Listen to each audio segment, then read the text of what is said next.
they are ideating with their team without knowing what all things are possible, they won't be able to conceptualize it. There are a lot of these companies like Tesla, Rivian, Ford, General Motors, all these companies who are building electric vehicles. They are actively doing deep sea mining to mine minerals that they need to create these batteries. And the tech combined with a great concept of marketing is now being done by that 5% of the digital marketing agencies which are existing today. So for the rest of the 95% of the agencies, they are just doing normal digital marketing stuff. They are not thinking from the capabilities of what is possible in tech.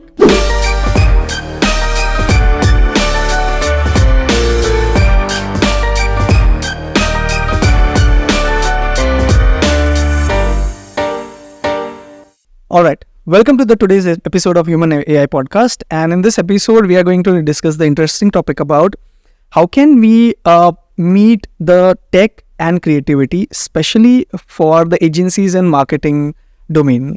So this topic we have chosen because we feel that there is a gap which I think needs to be filled in marketing agencies and branding agencies domain.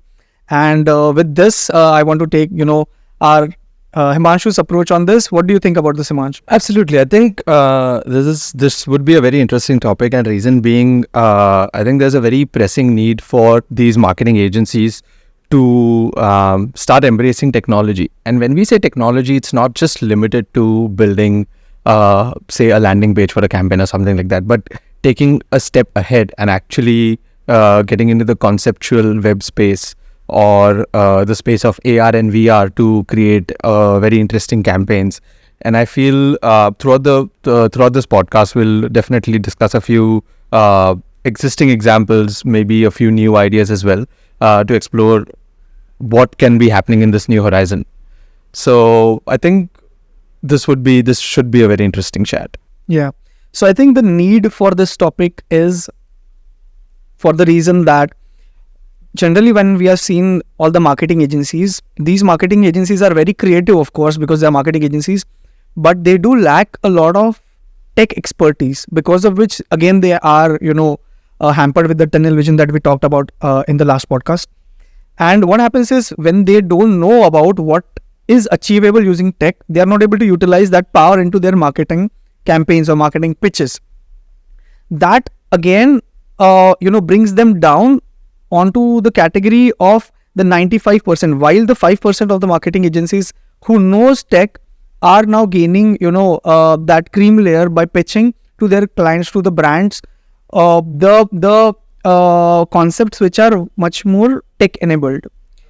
And when you see a tech agency which is contrary to the marketing, they are very high at their tech capabilities, their tech ideations, but they do lack the vision of what a marketing agency thinks like, as well as the branding agencies thinks like. So this is the gap which I think marketing agencies knows less tech and the tech agencies knows less marketing.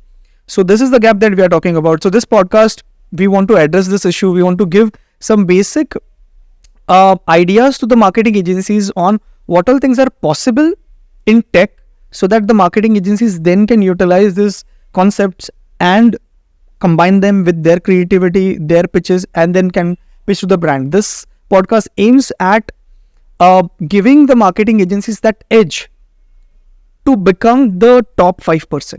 That is which I think this podcast should address. So what you're aiming at is building, are you trying to say that building channel partnerships between a tech agency and a marketing agency, and enabling or bridging the gap that we've been talking about? For example, the marketing agency who's lacking on tech, and obviously the tech agency who does not have access to what these marketing agencies have to. So are you aiming towards sort of building channel partnerships with these kind of agencies now? Yeah, so primarily yes. Second thing is, when a marketing agency goes to pitch to a brand, now when they are ideating with their team without knowing what all things are possible, they won't be able to conceptualize it. Of course, when there is a pitch made already, for the execution they do work with the channel partners who are in tech companies and all that. But just to create the ideas itself, if they don't know the horizons of tech, how will they be able to make a concept out of it? So we are targeting the conceptual stage of any project here in this podcast. We would be very precisely talking about what all are the applications of AI into marketing, applications of AR VR into marketing, applications of generalized tech into marketing, and fourth thing is of course the technologies like QR code and all, which can be put into marketing as a concept. Forget the execution. Execution comes quite later. So these are the things that I feel that we should be talking about. Absolutely. And I think let's in that case it would be really beneficial for our audience to actually hear about some real life examples or some case studies that have happened recently. So how about, I think there was this one advertisement that I saw which was quite interesting, and I'm sure there's a very creative agency out there. I don't know which agency is managing them, but there's a creative agency out there that has come up with the idea and somebody has enabled them through tech. So the one I'm talking about is the recent one that happened for Dark Fantasy, where Shah Rukh Khan was the one in the advertisement, and they came up with the idea of having anybody's face put into the advertisement using the AR VR technology, where you put in your photo and it actually puts your face into it. So what's your take on that? Is that something that we are talking about? Is that something that is the next stage of creative marketing for brands? Yeah, so I feel this campaign that was done was an excellent campaign, I feel, by Dark Fantasy. I don't know how much successful it was, but it was kind of talk of the town, wherein they very effectively utilized a bit of AI into masking the video and then generating the ad campaign around it, wherein you see Shah Rukh Khan in the ad, and then you click your photo, submit it into their system through a web page or something, and on a WhatsApp you get the link to their ad. In that ad, you see your face in the as a hero in the whole ad with Shah Rukh Khan and all that, and that was quite creative, I feel. And there has been different application very similar to these, which have been done into very similar markets. So I know long back there was an agency who also did the similar campaign for wishing birthdays to their customers. So say for example, your name is Himanshu. So you will see a birthday video that is received on your phone or wherever, and in that birthday there will be a star, Shah Rukh or Salman or whoever, and these guys will be telling you a preloaded script that wishing you XYZ वगैरह in the whole video, and where there is a gap of to put in your name Himanshu, and that lip sync and everything is done through AI, and that was again a big hit. In fact, you might have seen Amitabh Bachchan calling and wishing you about some tourism thing or something like that, in which there has been some campaign that was done in which again your name is embedded through voice modification in the script itself, which you receive on a phone call. So all these have been it's not a today's thing, by the way. This was like 2 years down the line I have heard this was happening. So this podcast is again going to discuss about very similar ideas that are possible, the applications are possible, and the marketing agencies can use these concepts to pitch to their clients by modifying certain parts of it. Absolutely. And also, do you think, because I have a very strong feeling it's not just AR, VR, or it's not just AI that we need to be doing something like this as well. We can also be doing, these agencies can also be thinking about doing conceptual web pages. Because there was this example, there was this project that we worked on about a year ago, and that was for an organization called Greenpeace. It's a worldwide organization that works for different sort of in different spaces, and one of the spaces they were working in at that stage was deep sea mining. And I felt so that was a very interesting project that I got an opportunity to work on, and I think it fits as a great case study today. Because what that was about was they needed to come out and run a campaign where they wanted to engage people to tweet at car manufacturing companies to stop deep sea mining. So if you don't know, there are a lot of these companies like Tesla, Rivian, Ford, General Motors, all these companies who are building electric vehicles. They are actively doing deep sea mining to mine minerals that they need to create these batteries. So it sort of contradicts the whole clean car concept, because you're already hurting marine life. You're doing other things. You're hurting people who are still living in islands and stuff. You're hurting their ecosystem and all of that through these processes. So Greenpeace had actually started a campaign to stop deep sea mining. And the idea that they had come up with was, there are companies who are deep down in the sea. They're sending these monstrous trucks down there, who are actually digging these minerals out, and they had created this hashtag called Race to the Top. And they had come out saying that we need a creative idea to actually run this campaign. And what ended up happening at the end of the project was, it was a simple web page by the looks of it, but not really simple, because it was quite conceptual. We had used a lot of different technology, green sock for a lot of animation stuff, and we had created a digital experience where you actually go onto the web page. It feels like a single page landing page, but when you dive into the experience, you actually dive down to the sea. You see the whole experience. You see different marine animals, marine fishes, and like an octopus or something like that, while going down the experience. And then you see car companies at different stages, and that tells you sort of a story. The car companies that is deeper down is doing the bad. And at the end, the campaign was quite successful as well. And there were a lot of these companies who started signing these, taking a pledge and all of that, to stop deep sea mining and source these minerals from a different source. And the outcome of that was that it was really just a simple conceptual web page. So even those things are quite powerful, along with AI and AR. So I think we could be talking about similar ideas that creative agencies here can think about, and partner with tech companies who can actually enable these outputs for them. Correct. I think even I saw one ad which I think both created. So in some newspaper, India's leading XYZ of India newspaper, we got this ad in which there was a huge one page in which there was a gate and something like that, very creative stuff. And in the mid of it was a QR code.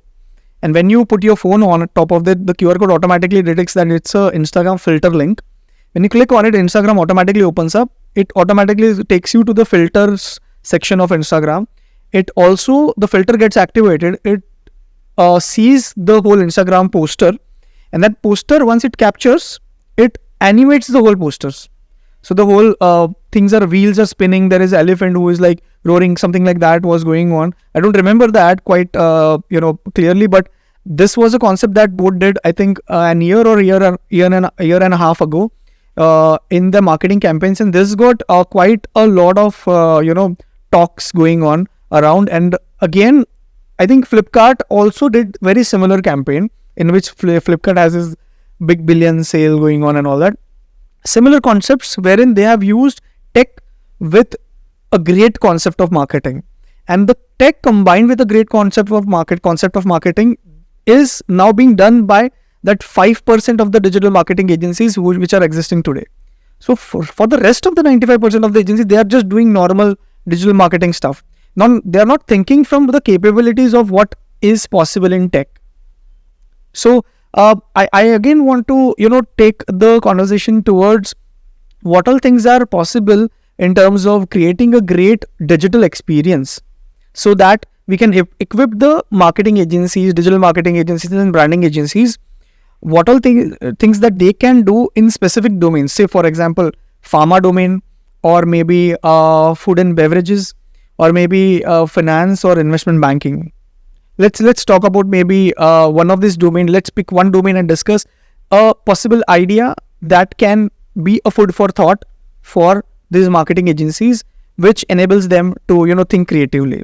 Absolutely. Talking about some of these examples for different industries would be the right way to go.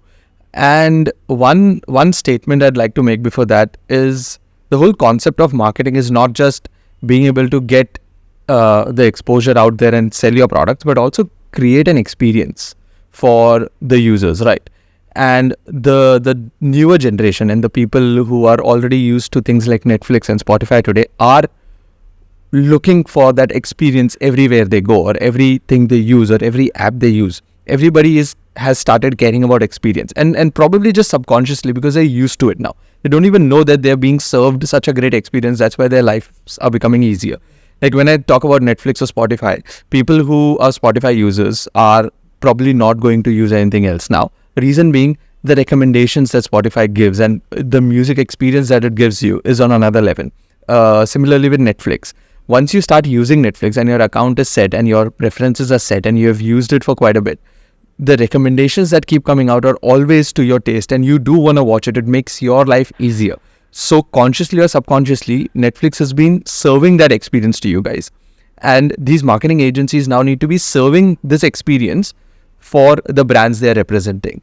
And how that can be done is, we can take an easy example of something like using predictive analytics and a bit more personalized content using AI. For example, there's a brand out there who's been trying to sell products, and up to today, the upselling or the reselling or the retargeting has been done based on what did they buy previously, or what cookie settings, what data could we extract from their cookies about their browsing activities on the website, and we just keep upselling that to them. But now we can start using predictive analytics and artificial intelligence in a proper blend with other algorithms to build an experience what Netflix or Spotify has built, and recommend products that actually the user would be looking for based on a lot of different factors, and that would just enhance their experience on another level. And this is just a very small example. Small brands, medium-sized brands can also start using this, not just big brands. There could be another, if we get into the space of augmented reality, that is again a great way of creating an experience. So for example, there's a company that is selling eggs, for example, and they want to do some sort of campaign, some sort of competition, that you buy their egg packs, and then when you take it home, you scan a QR code, there'll be an AR experience, you enter your details and you win something out of it. And all of that can be happening in an augmented reality experience.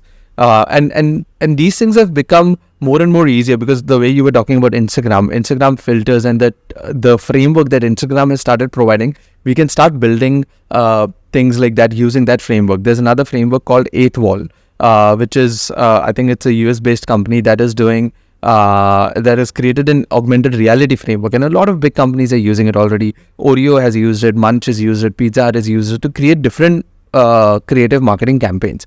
And a lot of companies, like the one I was talking about, the egg company, they can put out a competition.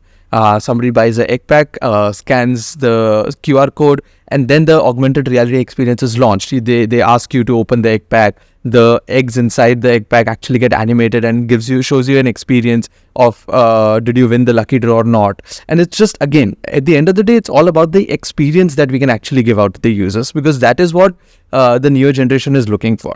And those things are now capturing the users. So AI, AR, and I'm sure you have a few examples as well if you want to shed some light on other things. Yeah, so I agree with you, Himanshu, on using the predictive analytics and AR and VR in a lot of product promotions, product user targeting, and all that. In fact, I feel as of now, you'll see most of the websites which are using Shopify or even basic WordPress, WooCommerce, and all these plugins. When you get the recommendations, these recommendations are not smart recommendations. These are just that if one product is in X category, the products are of X category, like that. But these are nowhere customized or personalized for the user. And there are existing plugins which are there, which you can just purchase and plug into your website, which will automatically make it smarter, which automatically make it study the user's behavior and craft the recommendation according to the user, which is again one step ahead towards Netflix style or Spotify style recommendation. And talking about user experience, I also want to shed some light on the pharma side of things. I feel in pharma as well, there was one idea that we were brainstorming on, which was about what happens when you get a prescription, or when you buy medicine from right off the shelf medicines that you have. You first take this medicine, Google it, what all things are their benefits, and what is the use case of that medicine, which muscle it is going to put the effects on. Is it a throat medicine, is it a cold medicine, whatever, like that. why not create a digital experience out of that too, wherein when you get the medicine, you have a sticker or a QR or some sticker on it. Once you scan it, you're taken into that experience, wherein the experience itself explains you that, okay, this, if you take this medicine, it is going to target this part of your headache, or this part of your throat, or is it for a dry or a wet cough, or is it going to relieve you from the pain XYZ. So all that experiences can be now feed onto the product itself now, which then is very good user experience in itself. So I feel pharma companies, especially marketing companies, should now shift their focus into branding themselves as tech-enabled marketing companies, wherein they promise the brands that these all things can be done, and these all things, to pitch themselves as a tech companies, they need to first know that these are ideations and these are applications are tech are now possible first. So that being said, I think Himanshu, I want to also take the conversation ahead towards your take on the future of prediction of the user's behavior. As you know that there has been a lot of talks on browsers like cookieless browsers and cookieless marketing as well, and the future is eventually going to move into that side. I want you to put some light on this topic as well. Absolutely. So this whole there've been talks about the whole cookieless generation for about last 2 years now. It's not anything new. I don't know. A lot of these marketing agencies, creative agencies, even tech agencies should be thinking about this already. And what this cookieless generation is going to be is all the users who are now known to what is happening when their cookies are being tracked and all of that, they have already moved to use it towards using a different kind of browser that is completely cookieless. There's no way you can track cookies on there. And us coming from tech backgrounds, we know there's no way we can actually track those cookies, and because there's no way you can get past that barrier. And not just users shifting towards browsers that are cookieless, but also regulations coming into place slowly. Different GDPR regulations that are changing and growing every day. There's cybersecurity regulations that are also now quite big in India, and there's every other week there's something new happening in that space. And slowly and steadily, these regulations are going to take the space towards not letting companies to track cookies, because there was a time when cookies were being tracked and nobody knew about it, and then the whole shift came off them having to put a notice on the website, and you have to accept the cookies. Then came a era where they could actually deny the cookies as well, because initially it was just a prompt that you have to tell you're tracking the cookies, and they just have to know. But then came the time that they could allow or disallow the tracking of cookies, and then there was a next where these companies came with even personalized settings, that necessary cookies, marketing cookies, and you could select those checkbox and select like allow or disallow. But the next stage is going to be where the cookies cannot be tracked at all, and the marketing agencies and the tech agencies need to be ready for this cookieless generation, and using predictive analytics and the data, using artificial intelligence and other algorithms to actually gauge the user's behavior and create or curate the digital experience for them is going to be very important to be for this new cookieless generation, because they cannot be relying on getting that data from, say, something like Google Analytics or GTag and all of that. And again, when I say digital experiences, we've been hearing about UX, UI, user experience for a long time, and I think all these agencies have caught up on the importance of having a proper UX, on the importance of having the UI and UX going hand in hand properly and all of that. But the next stage is going to be creating and curating these digital experiences, like exactly how you spoke about the pharma space.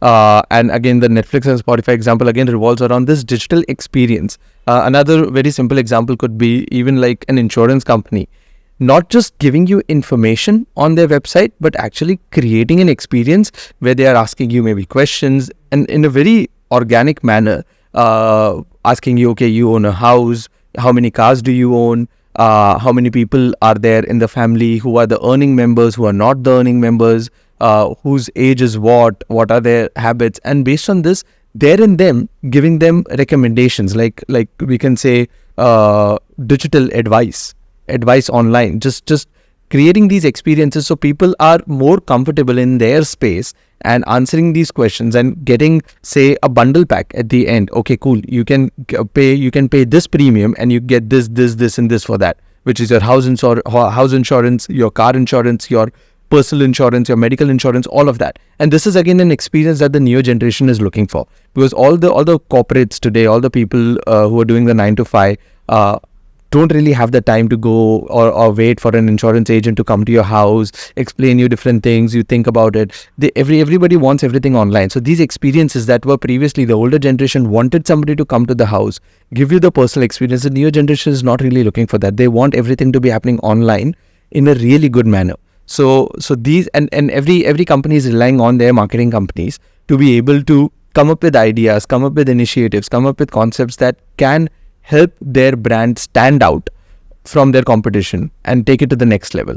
And again, as we discussed at the start of this podcast, the channel partnerships between these tech agencies and really strong marketing agencies is going to be the future for the brands, because tech is going to play a very important role in the upcoming marketing future.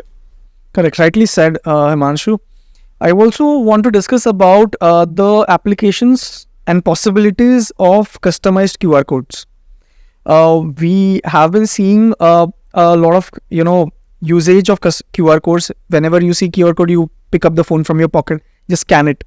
I think the marketing agencies also should focus more on the applications that a customized QR code can have, which includes you have a QR code, and then there will be certain parts of the QR code that you can actually color it or customize it using your pen, or maybe if it is on a digital screen, you can just paint it, and these painted parts would indicate an option that you take from the users.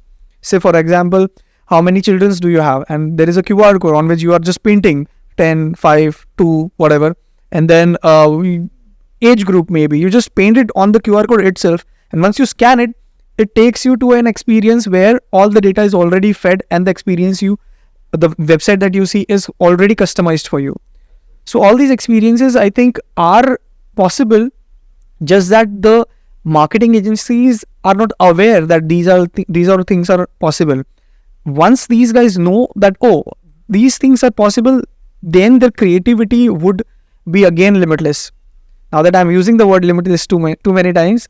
With that being said, Himanshu, summing up, is there any small takeaway thoughts do you have regarding you want the marketing agencies to focus more on, or learn food for thoughts that you want to take them away with? I feel it's just, and I'll be very very honest. I don't have any Baba Gyan for this, but it is more, and it's for both the ends. It's for these tech companies who have the capability of doing this stuff, and the marketing agencies who need to open up themselves to this new horizon.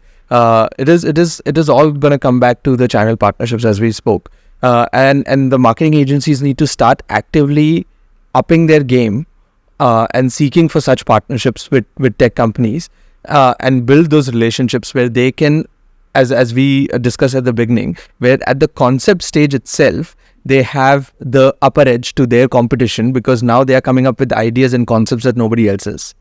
And these partnerships is going to enable that for them, because they have the creative ideas. What they need to know in a simple word is, yes, this is possible, or no, this is not possible, because obviously they cannot be making the assumptions. And the tech companies have those answers that, yes, this is possible. There are ways we can do proof of concepts and all of that to actually sell in ideas. So seeking these partnerships is, I think, the biggest takeaway from this. And even for us, we should be seeking such partnerships as well.